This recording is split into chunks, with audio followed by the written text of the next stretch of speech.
number 3 seed of the East Regional Fighting Illini of Illinois are with us. They will play Duquesne in Saturday's game. With us is Luke Goode, Ty Rodgers, Coleman Hawkins. They are the 220 to 240 slot, and we will start with questions. Right here in the center. Thank you. It's for Ty and Coleman. Jeremy Warner, 24/7 Sports. What does Duquesne do defensively to knock people off their games, and just what do you see from them on film? You said Ty, right? I think they're very aggressive, very handsy defensively. They bring that on-ball pressure. They're heavy in the gaps. So an aggressive style defensively. Yeah, like Ty said, they're real handsy. Coach kind of compared them to Penn State, Ace Baldwin-like, real handsy. Try to get in the passing lanes, deflect passes, and kind of help from all over the place.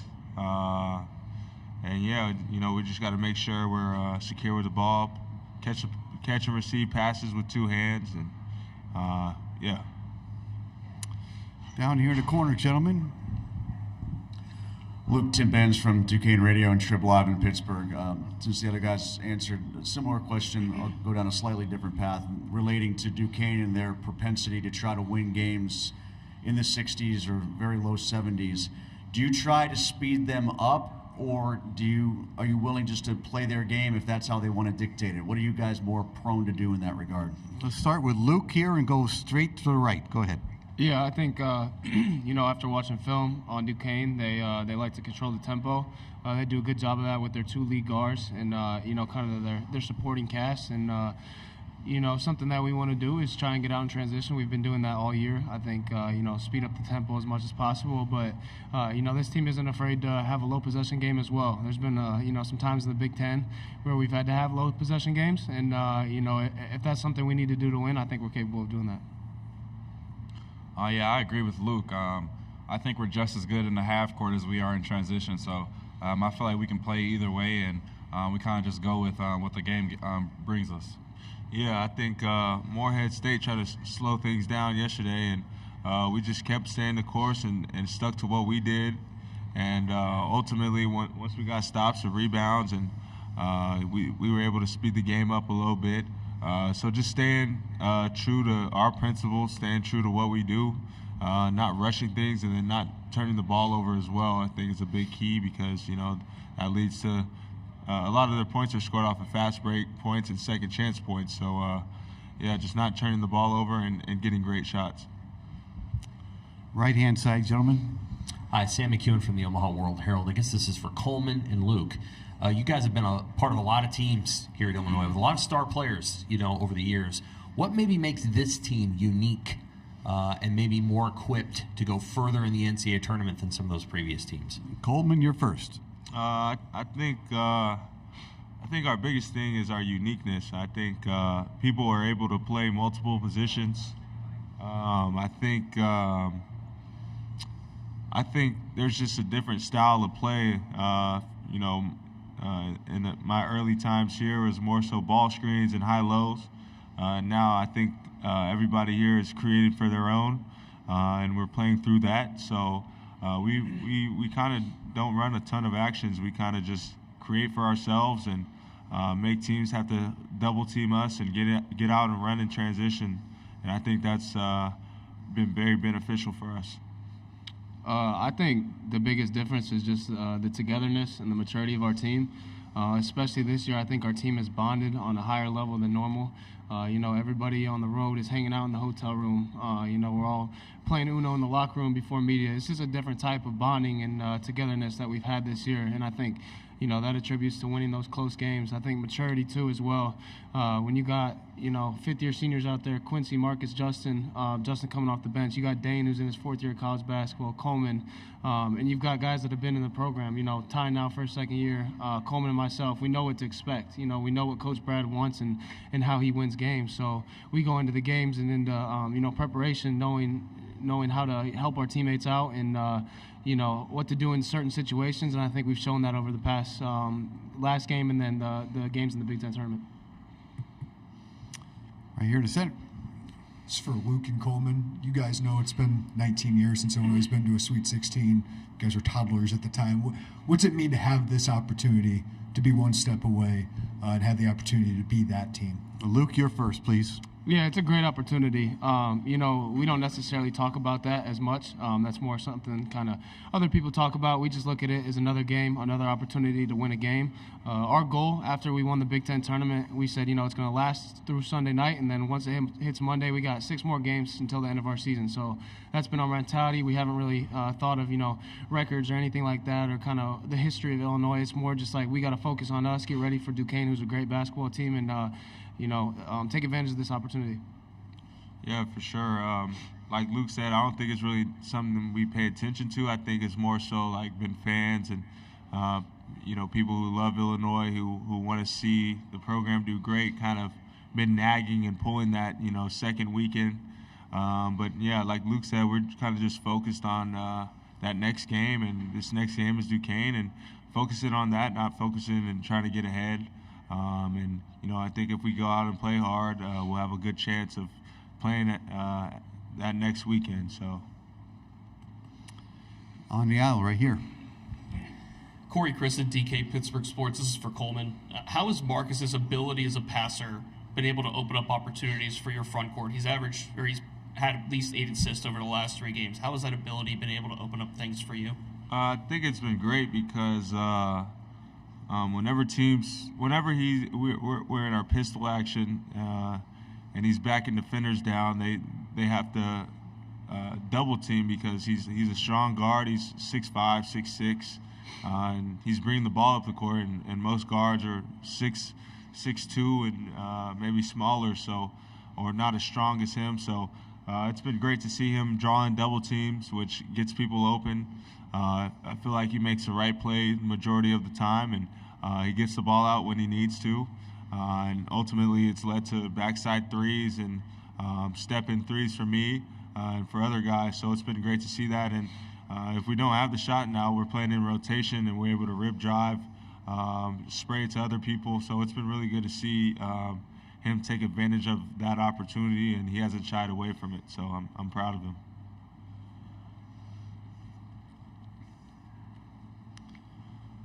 Yes, sir. Ty, this is kind of about Coach Frazier. What is he? How has he kind of kept it light during practices or on the bench? I've seen videos on social media of him still being able to blow by some of the guys during practice, or he's still able to get up and dunk the ball. So how's Coach Frazier kept it light for you guys? He just brings that energy, just as far as defensively, just putting that fire in us and making us want to go out there and get a stop and put kills together. He's always on us in practice, and just he just brings that motor and brings that intensity. He's someone we look up to, and we seen what he did when he played at Illinois. So he's a good role model, and he just brings that energy, and he helps us go.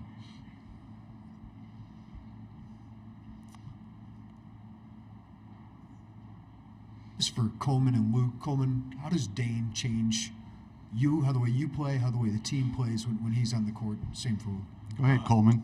I feel like Dane has done a great job of being a successful post scorer. I feel like we've seen that from Dane. We've known all year from Dane. He's been getting a lot of reps on the scout team actually, and I think it's been pretty beneficial because he's been able to get there and get his confidence up.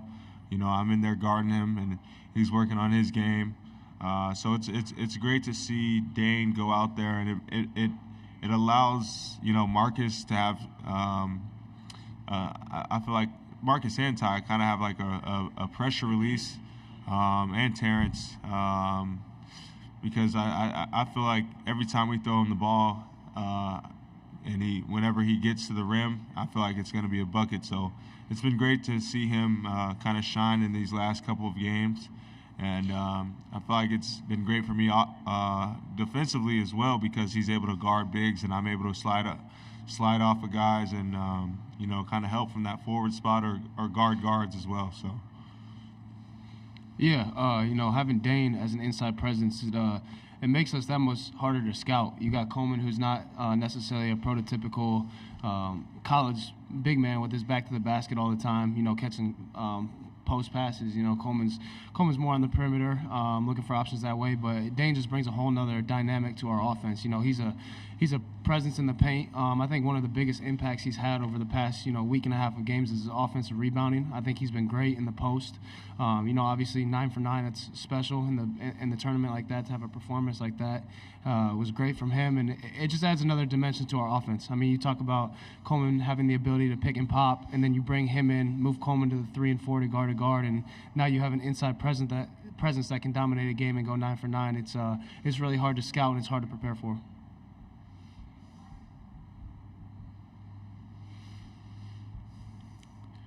Anything else for the Fighting Illini? All right, gentlemen, thank you very much for your time. Good luck. Coach Underwood is due up next at 2:40 sharp. Haven't heard an Uno reference in all my years.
The 2:40 to 3 o'clock time slot belongs to Brad Underwood, the head coach of the University of Illinois Fighting Illini. We're going to ask him to make a statement about last night's game, the day in between, maybe tomorrow's opponent. Then we'll go to questions. Brad, please.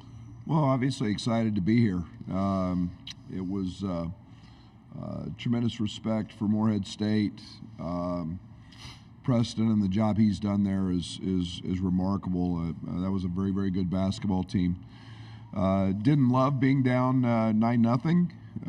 I think the positive side of that was we had 48 and a half minutes to kind of make it up, but pleased with the way we played. I was really excited at halftime because I felt after that little stretch, kind of plus 10 for the half. And then I thought our defense, I thought our physicality, I thought our ability to bring guys off the bench and have them perform at a high level was very important. And so here we sat, and you don't get to enjoy the wins very long, and now you're getting one of the hottest teams in college basketball in Duquesne. And I've known Coach Dambrot a long time, got a lot of respect for him. He's doing a great job there. They're hot. I think 9 in a row, maybe 16 out of their last 19. They've taken on his personality. They play the way he likes. They're physical. They're tenacious, gritty. We'll have to play awfully well. They're a team that comes from a great conference, and kind of just steamrolled hot going into the tournament and played their way through it. And here they are, and they were outstanding yesterday against a very, very talented and very gifted offensive team in BYU, and just really, I thought, took them out of what they wanted to do. So we know we got our hands full. We got to play well, and we'll take advantage of today and in preparation and recovery, and be ready to go tomorrow night at 7:40. Start right here in the aisle, and this will be number 2 over here. Thank you. Jeremy Werner, Illini Inquirer. Brad, Luke mentioned Penn State as a comp of what they try to do defensively, getting into you, handsy, physical. I imagine Rutgers would kind of be like that too. Yep. What do you hope they took away from that, lessons from those games that can lead into this one? Well, I thought we were pretty good in those games, other than the last minute and a half at Penn State. Again, I think that they've got guards that are elite at raking and digging in balls. I think you've got to make great decisions when you get into the paint. I think they have a shot blocker very similar to you mentioned Rutgers to Cliff at Rutgers, and so they're very, very effective that way. They'll be disruptive. They like to run through passes. Good thing is we don't pass a lot in terms of initiating offense, but again, yeah, they're athletic, they're handsy, they're physical. They've had a propensity stat-wise to foul a lot, but they have 6-7 front court guys that they just all throw out there. So they're just they want to drag you in the mud, so to speak, and we've got to be ready for that. Brad, Tim Benz from Duquesne Radio and also Tribune Review in Pittsburgh. As a follow-up to that last point, when they do try to drag you in the mud, does it behoove you more to say we're going to play our game and do things that way, or do you try to kind of slug in the mud with them? We'll take whatever comes. I think that's one of the things I've enjoyed about this team. I think we see a little bit of everything in the Big Ten. I think Rutgers is probably as good an example as anybody, a team that can just flat out guard you and make things challenge all the time. Duquesne's not going to give you anything. You're going to have to go earn it, and I think that's the one thing that it always comes down to loose balls, offensive rebounds. Can you sustain a defensive rebound? Can you get a couple baskets in transition? Can you make free throws? Those are all the things that you're going to have to do to win a game like this. Right here in the center. Steve Greenberg, Chicago Sun-Times. Hi, Brad. Hi, Steve. Dane Danger related. Keith, your counterpart, opined that without playing Danger a lot, he didn't think Illinois was really a national title contender, but with him heavily in the mix, he can see it. He thinks you are. I'd like to ask you first to react to that, and then also if navigating the season with a player as good as Dane, often not playing him a whole lot, sometimes for stretches of multiple games and all that, if it was hard for you just on a personal level, or if you're just being a coach, it's so matter of fact that it's not hard. No, I think, to the last part of that, I think you want everybody to be successful.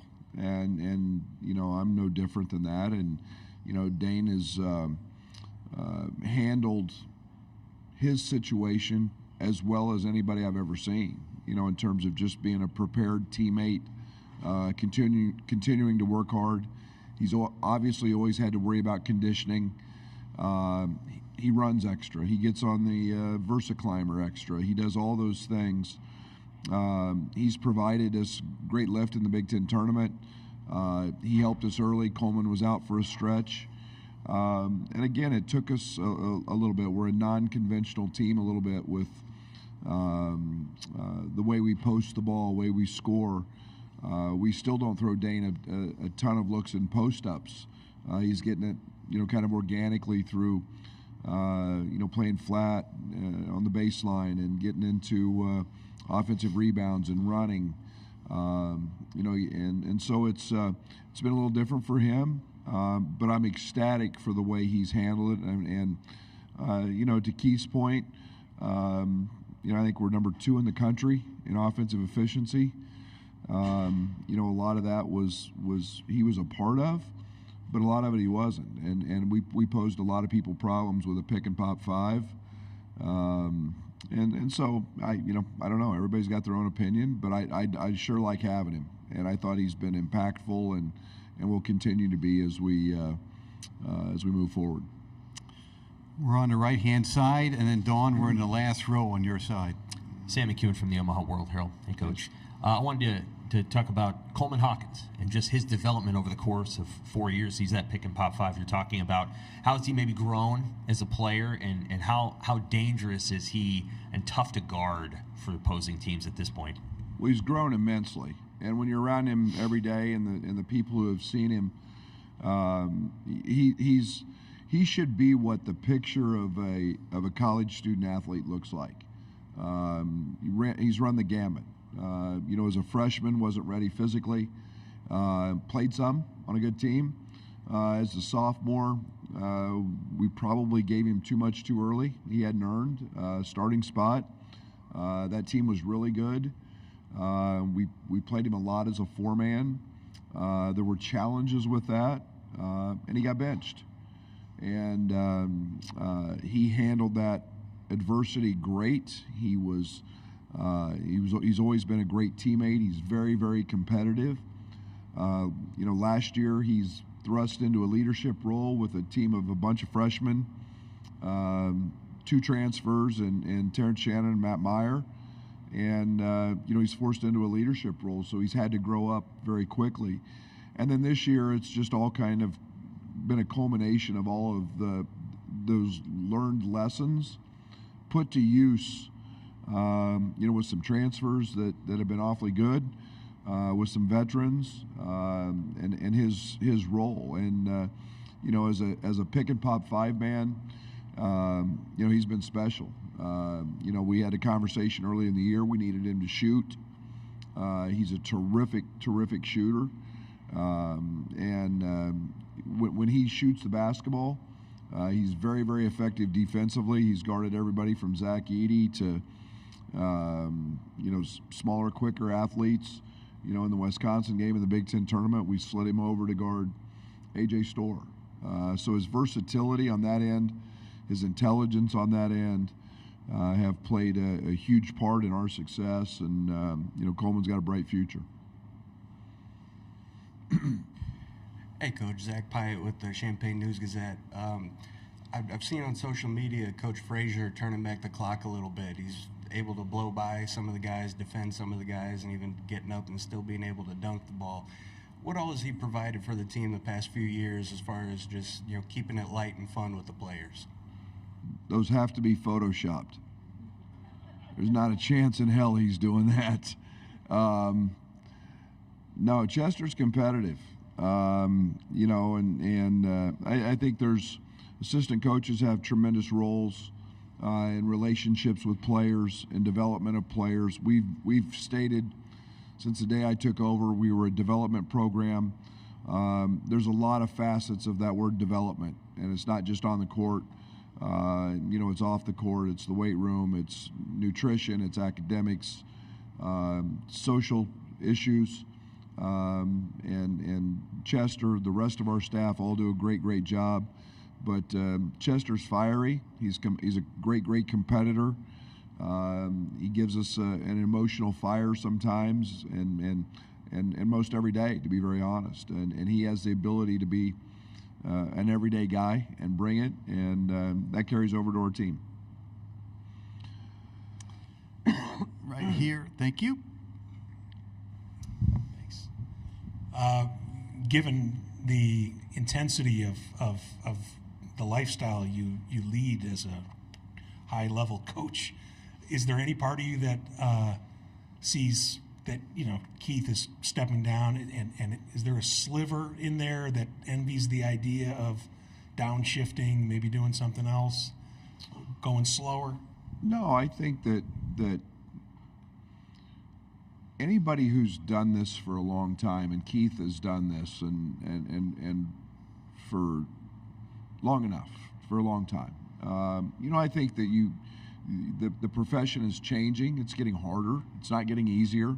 We're dealing with the portal now, right now. The portal, really?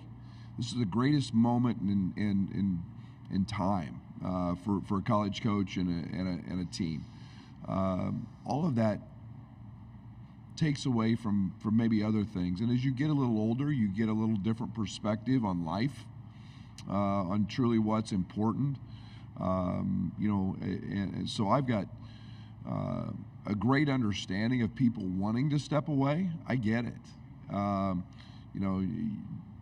I ready for that personally? No, but I'm also pretty blessed. I get to coach with my son, and I've got wife who's very supportive, 2 wonderful daughters, and I try to keep them around as much as possible. And I have a really, I think, gift that I can flip a switch and step away from basketball pretty easily. But I get it, and I'm happy for anybody who chooses to be able to be done and know that they get to do it pretty much on their terms. Keith's been a grinder, a worker. He's had tremendous success. Jealous of really the way he's done it, and a lot of respect for him. We're under 7 minutes to go. We have 2 questions up. Go, please. Hey, Brad. Eric Olson with the Associated Press. Wanted to ask you what your opinion is of the college basketball replay, the review rules after the game last night with Kansas. Do you think the foul should be reviewable? I don't like to comment on stuff until I have both sides of it. I wish we had, like the NBA, I wish we had a challenge. And you're going to get me started on, like my frustration comes from the fact we play a different game in college than everybody else. We play a different game in the United States than everybody else. We're the only country in the world that doesn't play by the same set of rules at all levels. High schools don't have shot clocks. Some of them do, some of them don't. We have a different lane. We have a different three-point line. College basketball plays halves. Everybody else plays quarters. So there's a lot of things that are out there. But I do wish we had a challenge. I think it would help clean maybe some of that up. But it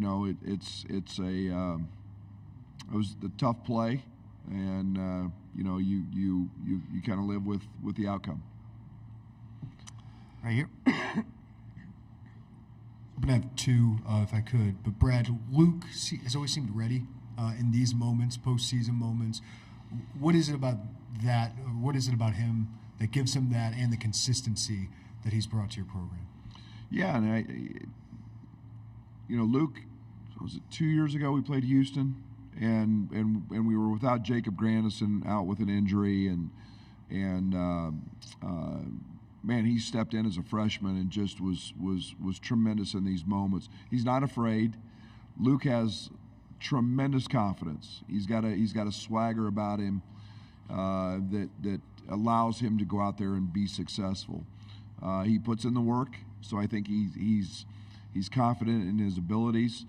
Now he's a little smarter than he was 2 years ago on the defensive side. He gets it. I thought he did a great job yesterday. So I look at a very confident guy with some swagger who's not afraid of the moment. And I know you're focused on the huge challenge ahead, but fans are so eager to get back to the second weekend. But this opportunity with this, so am I. Just sure, it's really hard, but Well, what would it mean to have this team be the one that does that for this program? If we're fortunate enough tomorrow, ask me that then, I'll tell you then. Not getting too far ahead. Anything else for the head coach? Yes, right here, Gina. Got about 4 minutes left. Go. We can't let you leave early. You probably didn't watch, and I hope you don't mind the question. Maybe you did, but FAU, you played. Northwestern, you know so well. Northwestern won. Any reaction to just what they've, being able to do that without Barry and Nicholson and what they're dealing with? Go Big Ten. No surprises. Boo's special. Boo's special, and I've said this all along. I thought Northwestern had maybe the best role players, most well defined as any team out there. The team they put together. I know Ty was out. Martinelli comes in and gives them something completely different. They developed. Chris did a great job developing depth. But when you have Boo, things are going to run pretty easy. He's as good a point guard as I've seen in this league in my time. I think he's one of the best in the country. But it's not just his scoring or his ability to do that. It's just his confidence, his swagger that permeates throughout that program. Defensively, they've been really solid here the last couple of years. So it doesn't surprise me. FAU's had a incredible 2-year run, but I thought that was a tough matchup for them when they got Northwestern. I felt and really, really happy for Chris and really happy for our conference. Thank you, Brad. Thank you. We are done. Student athletes for Iowa State up next at 3:10.